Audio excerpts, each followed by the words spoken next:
नमस्कार साथियों, जय हिंद। आप सभी का स्वागत है हमारे YouTube चैनल पर। आज की वीडियो में हम लेकर आए आपके बीच में specially test series 2025 and 26 history session and Himachal Pradesh TGT commission और हिमाचल प्रदेश का जो टीजीटी कमीशन है उसके सिलेबस को देखते हुए हमने यहाँ पर जो है हिस्ट्री के कुछ क्वेश्चन जो है आपके बीच में लेकर आए हैं। इससे आपको अपने प्रिपरेशन का भी आइडिया हो जाएगा, क्योंकि जिस हिसाब से सिलेबस जो है काफ़ी लेंथी और आपका काफ़ी लंबा चौड़ा जो है आपका बनाया गया है, उसको मद्देनज़र रखते हुए जो है हमने ये जो क्वेश्चन है यहाँ पर कुछ जो है उसको हम यहाँ पर डिस्कस करने वाले हैं।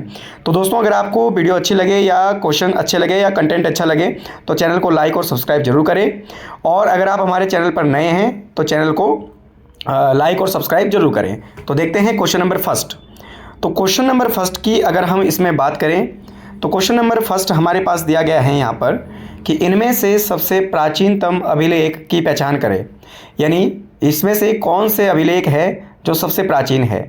बेहिस्तून ऑप्शन नंबर ए है बेहिस्तून का अभिलेख, ऑप्शन नंबर बी है बोगजकोई, ऑप्शन नंबर सी है नक्शे रुस्तम और ऑप्शन नंबर डी है पर्सीपोलिस। पहली बात तो ये है कि जो भारत में सबसे प्राचीन अभिलेख है वो अशोक का है, ठीक है।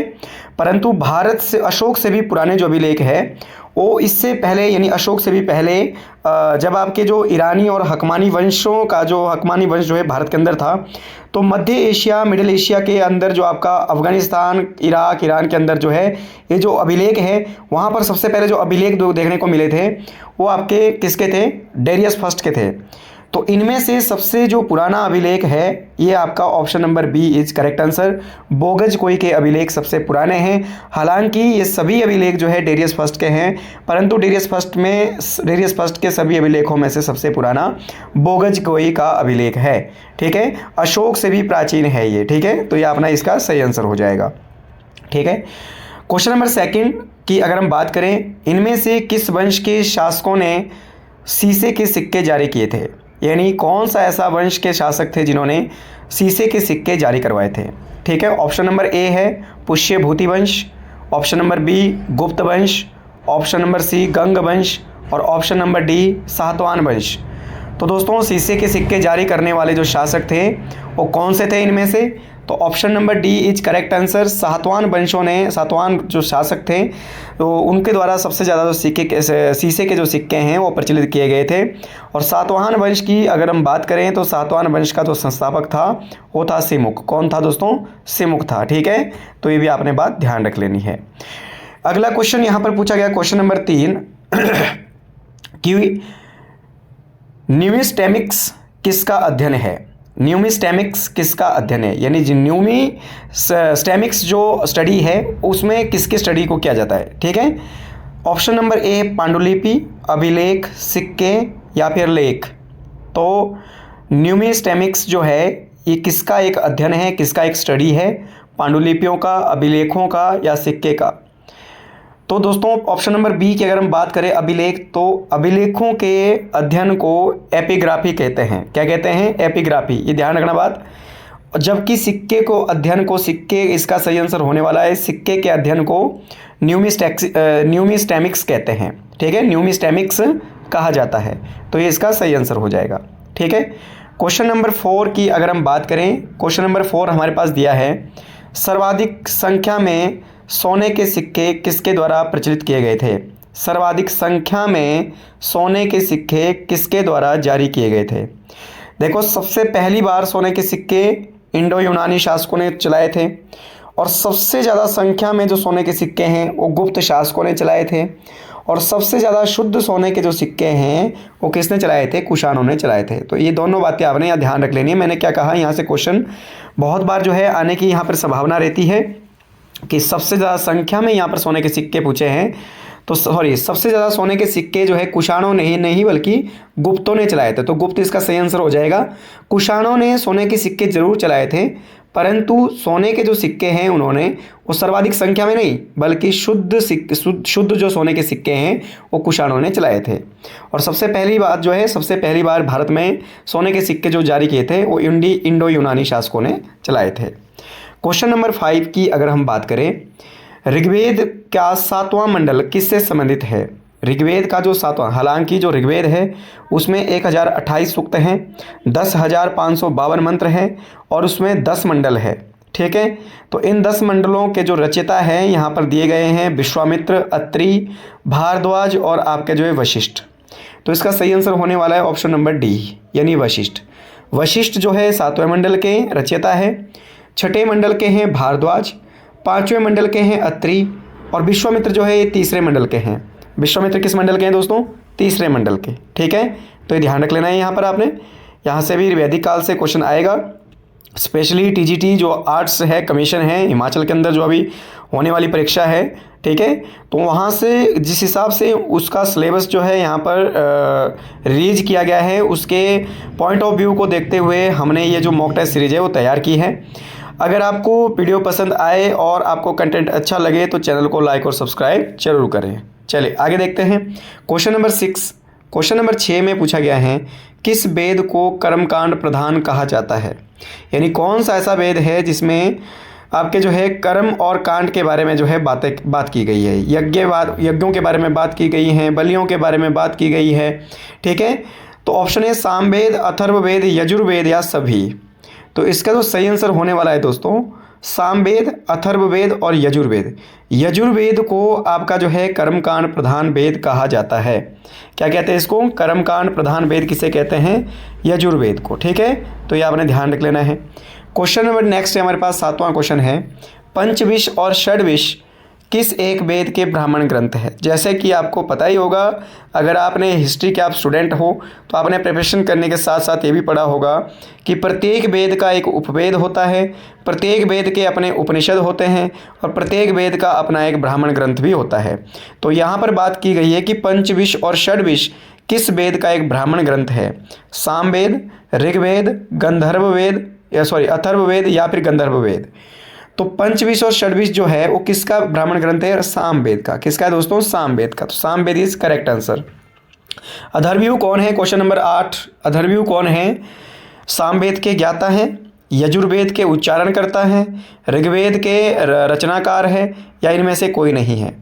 सामवेद के ज्ञाता या सामवेद के जो उच्चारणकर्ता जो पुरोहित होते हैं उन्हें उद्गाता कहते हैं। ठीक है, और यजुर्वेद के उच्चारणकर्ता को अथर्वव्यू कहा जाता है। तो इसका ये सही आंसर होगा। ठीक है, समझ गए बात। और जो ऋग्वेद है, ऋग्वेद के जो उच्चारण करने वाले जो पुरोहित है उन्हें हात्री कहते हैं या होत्री कहते हैं। ठीक है, तो ये भी आपने ध्यान रख लेना है। तो ये था क्वेश्चन नंबर 8। तो आई होप आपको ये क्वेश्चन और कंटेंट अच्छा लगा होगा, और अगर आपको ये आपके लिए जो है आपके पॉइंट ऑफ एग्ज़ाम से जो है इम्पोर्टेंट आपको लगता है तो चैनल को लाइक और सब्सक्राइब करें। और ये भी बताइए कि आपको इसमें से कौन कौन से क्वेश्चन आते थे और कौन से नहीं आते थे, और कौन सा आपके लिए आपकी प्रिपरेशन कैसी है और आप अभी तक जो है किस हिसाब से रिविज़न आपका चल रहा है। चलिए जी, क्वेश्चन नंबर नेक्स्ट अगर हम बात करें क्वेश्चन नंबर 8 की, तो क्वेश्चन नंबर 9 की, तो क्वेश्चन नंबर 9 जो है हमारे पास वो पूछा गया है कि सत्यमेव जयते किस वेद से लिया गया है। अब वेद का नाम आपने मुझे बताना है कि किस वेद से सत्यमेव जयते लिया गया है। ऋग्वेद, सामवेद, अथर्ववेद, यजुर्वेद। अब यहाँ थोड़ा क्वेश्चन घुमा के पूछा गया कि बार बार क्वेश्चन यहाँ से पूछा जाता था सत्यमेव जयते किस उपनिषद से लिया गया है। अब मैंने जैसा कि पहले ही आपको कहा है कि प्रत्येक वेद का एक उपनिषद भी होता है। अब जो ये उपनिषद है जिससे सत्यमेव जयते लिया गया है वो किस वेद का उपनिषद है। तो पहली बात तो ये कि सत्यमेव जयते हमारा राष्ट्रीय वाक्य है। ठीक है, कि सत्य की हमेशा विजय या जीत होती है। ठीक है, और ये कहाँ से लिया गया है? मुंडकोपनिषद से। कहाँ से लिया गया है? मुंडकोपनिषद। तो मुंडकोपनिषद किस वेद का आपका जो है उपनिषद है? तो वो है दोस्तों आपका कौन सा? अथर्ववेद, यानी option number C is correct answer. ठीक है, तो ये आपने बात ध्यान रख लेनी है। क्वेश्चन नंबर 10 की अगर हम यहाँ पर बात करें तो क्वेश्चन नंबर 10 है मिलिंद-पनों की रचना किस भाषा में की गई थी। मिलिंद-पनों की जो भाषा है वो कैसी भाषा थी? पाली, प्राकृत, संस्कृत या अर्धमागधी। मिलिंद-पनों की जो रचना है वो इसमें जो है मिलिंद पन्नो की जो रचना है किसने की थी, बौद्ध भिक्षु आपका जो है नागसेन के द्वारा, और आपका जो है मिनांडर की जो आपकी मिनांडर जो था इंडो यूनानी शासक मिनांडर, और जो नागसेन था बौद्ध भिक्षु, इसके बीच का वाद विवाद इसमें बताया गया है मिलिंद पन्नो में। तो ये किस भाषा में लिखी गई है, तो ये भाषा में लिखी गई है पाली भाषा में। Option number A is correct answer. ठीक है, क्वेश्चन नंबर 11 की अगर हम बात करें, अश्वघोष किसका समकालीन था। अश्वघोष जो था वो किसका समकालीन था, ये इसमें पूछा गया है। प्रसेनजीत, कनिष्क, हर्षवर्धन या मिनांडर। तो option number B is correct answer, Kanishka. Kanishka की अगर बात करें तो कनिष्क जो है कश्मीर का प्रमुख शासक रहा है। ठीक है, और अश्वघोष इसका ही समकालीन था। ठीक है, तो ध्यान रखना कनिष्क के दरबार में या फिर कनिष्क का जो प्रमुख जो दरबारी कवि था वो अश्वघोष था, ये भी आपने ध्यान रख लेना है। ठीक है, बाणभट्ट है, अश्वघोष है। ठीक है, चलिए इसके अलावा क्वेश्चन नंबर 12 की अगर बात करें, कौटिल्य के अर्थशास्त्र में कितने खंड है। कौटिल्य का जो अर्थशास्त्र है उसमें कितने खंड है। तो कौटिल्य के अर्थशास्त्र में पहली बात तो है कि 6000 श्लोक है। कितने हजार श्लोक हैं, 6000। और इसके कुल अध्याय यानी खंड कितने हैं, 15। ठीक है, कितने खंड है दोस्तों, 15। तो ये भी आपने बात ध्यान रख लेना है, इसके 15 जो है वो खंड है। ठीक है, और 180 जो है इसके उपभाग है, 180 इसके उपभाग है और 15 इसके खंड है। ठीक है, और 6000 इसमें श्लोक है, किसमें, अर्थशास्त्र में। और जो संबंध किससे इसका अर्थशास्त्र का, राजनीति से। किससे है, राजनीति से। क्वेश्चन नंबर 13 की अगर हम बात करें, यहाँ अर्थशास्त्र में सबसे प्राचीन खंड कौन सा है। तो भाई सबसे प्राचीन जो खंड है, चौथा या पाँचवां, छठा या सातवां, दूसरा या तीसरा या 15वां या 18वां। तो इसका सही आंसर है ऑप्शन नंबर सी, दूसरा और तीसरा सबसे प्राचीन है, और बाकी जो है वो आपके क्या है, बहुत पहले जोड़े गए थे। इसके अलावा क्वेश्चन नंबर 14 की अगर हम बात करें, यहाँ जैन धर्म में आगम ग्रंथों की रचना किसने की थी। जैन धर्म में आगम ग्रंथ, यानी आपने एक बात ध्यान रखना है, यहाँ जितने भी जैन साहित्य है, जैन साहित्यों के संकलन को हम आगम कहते हैं। क्या कहते हैं, आगम। तो इसकी जो रचना है वो किसने की थी, दिगंबरों ने, श्वेतांबरों ने, महावीर ने या कोई भी नहीं। तो जैन जो आगम है इसकी रचना दिगंबरों के द्वारा की गई थी, महावीर की मृत्यु के बाद। महावीर की जब मृत्यु हुई थी तो उसके बाद जो है दिगंबरों के द्वारा ये जैन जो ग्रंथ है उनका संकलन किया गया था। ठीक है, था question number 14। Question number next अगर हम बात करें 15 के, इसमें बात करें तो क्वेश्चन नंबर जो 15 है उसमें पूछा गया है दोस्तों कि आपका जो है फायान, क्वेश्चन नंबर 15 में देखेंगे, फायान ने किस सदी में भारत की यात्रा की। यानी जो फायान था वो किस शताब्दी में भारत आया था। पहली बात तो ये चीन का यात्री था। ठीक है, पहली बात तो ये कहाँ का यात्री था, चीन का। इसने फोको की जो है पुस्तक लिखी थी भारत यात्रा के दौरान। तो ये जो है ये 5वीं शताब्दी में भारत आया था। कौन सी शताब्दी में, 5वीं शताब्दी में ये भारत आया था। तो ये भी आपने बात ध्यान रखना, चंद्रगुप्त द्वितीय विक्रमादित्य के टाइम में। ठीक है, चंद्रगुप्त 2 विक्रमादित्य जिसे कहा जाता है उसके टाइम पीरियड में आया था। इसके अलावा क्वेश्चन नंबर 16 की अगर हम बात करें, यहाँ अल मसूदी का संबंध कहाँ से था। अल मसूदी जो था ये एक मुस्लिम जो है आपका यात्री था। ये कहाँ का रहने वाला था, अरब का था, इटली का था, बगदाद का था, या फिर आपका जो है यहाँ पर अरब 2 बार आ गया है ऑप्शन नंबर ए और ऑप्शन नंबर डी। ठीक है, तो अब एक तो ये बात पक्की हो गई है कि ऑप्शन नंबर ना तो ए और ना ही डी है।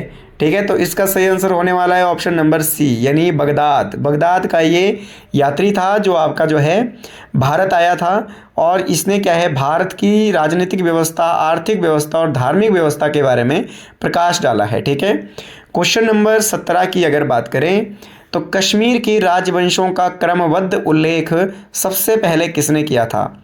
यानी कश्मीर के जितने भी राजवंश थे, ठीक है, चाहे वो लोहार वंश था, चाहे वो फिर आपका जो है अन्य वंश था कोई, तो सारे के सारे जो राजवंशों को क्रमबद्ध जो है किसने जो है आपका वो आपका लगाया था। कामंदक, चंद्रबरदाई, कलहण या सोमदेव। कामंदक, दूसरा है चंद्रबरदाई, कलहण या सोम आपका जो है दत्त या सोमदेव। तो इसका सही आंसर होगा ऑप्शन नंबर सी, यानी कलहण। इन्होंने लिखी थी राज तरंगिणी, राज तरंगिणी। ठीक है, और राज तरंगिणी का संबंध कश्मीर के इतिहास से है, और इसी कारण से कलहण को कश्मीर के राजवंशों को क्रमबद्ध लगाने के लिए जो है आपका उसका श्रेय और उसका जो है जनक माना जाता है। क्वेश्चन नंबर 18 की अगर हम दोस्तों बात करें, प्लिनी ने नेचुरल हिस्ट्री में किसका वर्णन किया? जो प्लिनी थे, ठीक है, उन्होंने एक बुक लिखी थी नेचुरल हिस्ट्री, ठीक है, नेचुरल हिस्ट्री में इन्होंने किसका उल्लेख किया है? भारत की भौगोलिक स्थिति का, भारत में पशु पौधे और खनिज का, भारतीय बंदरगाहों का, या फिर भारतीय औषधि और उपचार का। तो ये नेचुरल हिस्ट्री जो प्लिनी के द्वारा लिखी गई थी, वो इसमें किस के बारे में प्लिनी लिखते हैं? तो प्लिनी इसमें लिखते हैं ऑप्शन नंबर बी, यानी भारत में पशु पौधे और खनिज, इन चीज़ों के बारे में प्लिनी लिखते हैं। तो ये जो इनकी नेचुरल हिस्ट्री है वो इससे रिलेटेड है। क्वेश्चन नंबर 19 की अगर हम बात करें, इब्न बतूता ने रहला ग्रंथ की रचना किस भाषा में की थी? इब्न बतूता ने रहला ग्रंथ की रचना किस भाषा में की थी? फारसी, संस्कृत, अरबी या पाली? तो इब्न बतूता जो था ये मोरक्को का रहने वाला था, जो मोहम्मद बिन तुगलक के दरबार में रहता था, ठीक है। और हालांकि मोहम्मद बिन तुगलक ने इसको अपना काजी भी, फिरोज शाह तुगलक ने इसे अपना, पहले ही तो ये मोहम्मद बिन तुगलक के दरबार में रहता था, फिर फिरोज शाह तुगलक के दरबार में भी रहता था, ठीक है। तुगलक वंश तक ये रहा है भारत में, ठीक है ना। बलबन के आपका जो है तुगलक वंश में ये था। मोहम्मद बिन तुगलक ने इसे चीन के दरबार में अपना राजदूत बनाकर भेजा था और मोहम्मद बिन तुगलक ने इसे अपना काजी नियुक्त किया था। इसने ग्रंथ लिखा है रहला, ठीक है। कौन सा ग्रंथ लिखा है? रहला। तो इसने किस भाषा में लिखा है? ये फारसी भाषा में। कौन सी भाषा में? फारसी भाषा में इसने लिखा है। तो फारसी भाषा इज़ करेक्ट आंसर। दोस्तों, अगर आपको यहाँ पर ये कंटेंट अच्छा लगा है तो वीडियो को लाइक और चैनल को सब्सक्राइब जरूर करें। और अगर आपको कंटेंट अच्छा नहीं लगा है तो आप वीडियो आपका जो है कमेंट बॉक्स में आप ज़रूर बता दीजिएगा, ठीक है, आपको कंटेंट कैसा लगा है। और अगर आपको कंटेंट अच्छा लगता है तो हम इसी प्रकार के जो बहुत सारी जो आपकी टेस्ट सीरीज है वो लगातार आपके इस बीच में लेके आने वाले हैं, ठीक है। वो आपकी वीडियो वॉचिंग से और आपके लाइक और आपका जो है कमेंट से आपको हमें जो है ज्ञात हो जाएगा, ठीक है, कि आपको कंटेंट कैसा लगा है। इसके अलावा क्वेश्चन नंबर 20 की, यानी आज का जो लास्ट क्वेश्चन है टेस्ट सीरीज का, ये हम आपके बीच में एक डेमो लेकर आए थे कि आपको इसमें से कितने क्वेश्चन आते थे और कितने क्वेश्चन जो हैं नहीं आते थे। हालांकि टेस्ट सीरीज थोड़ी बेसिक ही है, ठीक है, परंतु फिर भी आपकी प्रिपरेशन के लिए काफ़ी ज़्यादा हेल्पफुल ये होने वाली है। तो आगामी जो परीक्षाएँ हैं टीजीटी कमीशन की, उसके लिए काफ़ी ज़्यादा हेल्पफुल ये आपके लिए होने वाला है कंटेंट। इब्न बतूता को किस सुल्तान ने अपना काजी नियुक्त किया था? अभी हमने ऊपर बात की थी, गयासुद्दीन बलबन, मोहम्मद बिन तुगलक या फिरोज शाह तुगलक। तो Firoz Shah Tughlaq is correct answer, इसने इसको अपना काजी बनाया था।